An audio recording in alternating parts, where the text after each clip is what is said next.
Hello and welcome to Chicory's Maintenance Series. This week we're going to talk about moving some equipment on the N2K network.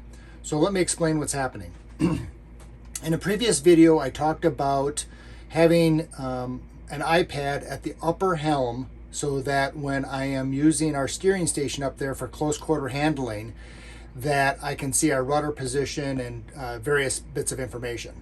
One of the things that I thought would be really great up there is wind information, so that I can kind of understand the effects of where the wind is coming from when I'm doing that close quarter handling. So right now I have an Airmar weather station which has all the weather data, GPS data, heading data, everything is inside here, and that serves this computer. However, all of these blue instruments here represent the stuff that goes to my Maritron IPG100, which then is broadcast over my network. So one of the things that is important on here is, I'm looking for it right now, this here. So this Furuno SCX20 is a GPS compass. And what that means, if you're not familiar with that, is it has 4 GPSs in close proximity, and they're so accurate that I can get GPS position and heading direction that's super accurate. So I've been using that on this network to drive my primary navigation computer. But what I've decided to do is I'm going to take that Furuno GPS heading sensor, move it to my secondary network, and move the Airmar to the first network. So I'm going to switch those cords, but there's some things that I need to do as far as the autopilots and the computers, and I thought it'd be interesting for you to see some of that stuff and some of the things that I'm concerned about. So we'll be back in 1 minute when we're back at the helm.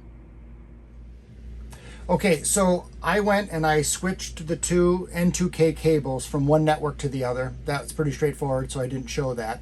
But once I did that, you'll notice that both my heading sensors don't show any direction. And that's because they're looking for the other sensor. And I'm going to show you quickly how I can switch that over. So we'll start with our primary.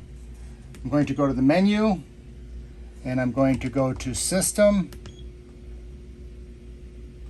Go to System, Network, Sources. I can probably just do Auto Select. I think I'll do that.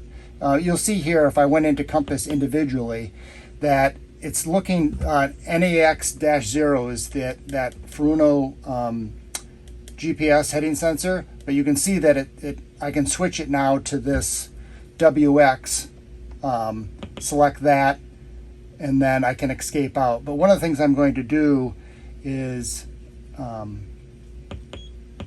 am going to go out and just do the auto select, and that'll select everything. So you can see that it's grabbing all of the information it needs to get, and it's pulling in that weather station for a bunch of things. Close, and then I'm going to close out of this, close out of this, close out of this, close out of this. And you can see now I have a heading sensor.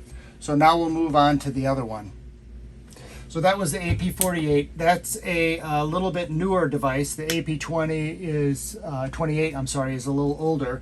So the menu options are just a little bit different.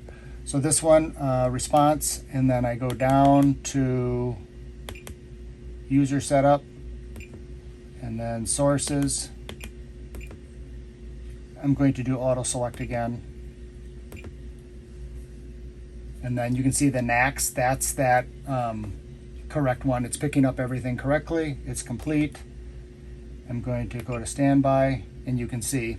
And you'll notice that I've got quite a bit of accuracy. I'm reading the exact same heading off of 2 different sensors. Now, those are fed by 2 different N2K networks. This particular computer that has one N2K network serving it has 2 GPSs on it. Now that I've changed to the Airmar weather station, I want to make sure that it is going to be the primary GPS being used. And that's done a couple ways. I'm going to go into my ActiSense NMEA reader, and The only way that this works is if you set the baud rate first, and I have the baud rate at 115,200. So then if I select the ActiSense NGT, it starts talking about everything that's on my N2K network that serves this computer. You can see my NMEA 2000 bus is loaded at about 13%. It's loading the computer at 20 to 27%. I'm going to go to the switch here where it's a network view, and there's two ways that you can choose the priority of what's going on. So it happens to be that the weather station is already selected here, and I'm going to show you the next thing down here. This digital yacht AIS has its own GPS. Now, one of the things that's happening here, which is beneficial to me, is the weather instrument is a lower number than the digital yacht AIS. So the N2K network is going to go down the list. As soon as it finds a good GPS, it'll use that one first. So it is going to use my weather instrument first. If this fails, it'll continue down the list until it finds the next available GPS signal that's good, and it will pick up the digital yacht. The reason that that's beneficial is normally in an N2K network, how you prioritize what is being used is you use a device instance and a system instance to tell it priorities.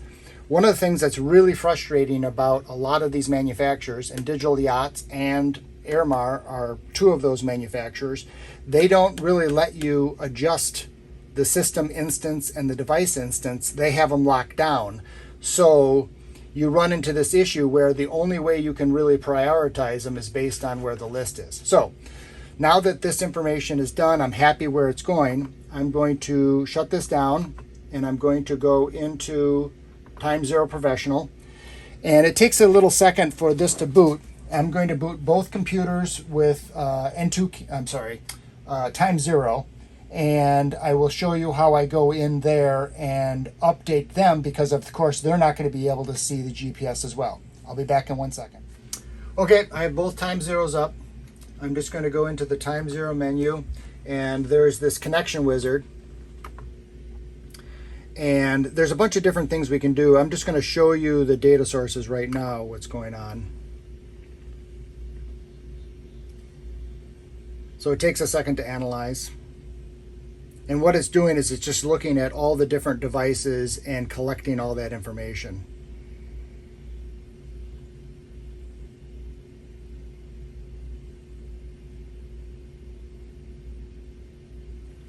So it's showing the NMEA 2000 network. It's showing everything that's been detected. You can see it has in parentheses detected, and every single thing is checked that has been detected, except now true wind and apparent wind. So those are the only things that we added. And then I'm going to hit next. I already have my autopilot set up, so I'm going to hit next. I'm going to finish. It says no position for a second because it's refreshing. But that was the extent of it. So I have my autopilots. I'm not going to show you this Time Zero because it's the exact same thing as that. So after I changed the thing, I needed to go into these individual devices and change things so that they could see the individual GPS and heading sensor they were expecting. And so that pretty much ends this video. I hope you enjoyed it. Thank you for watching, commenting, liking, and subscribing. Until next week, see ya.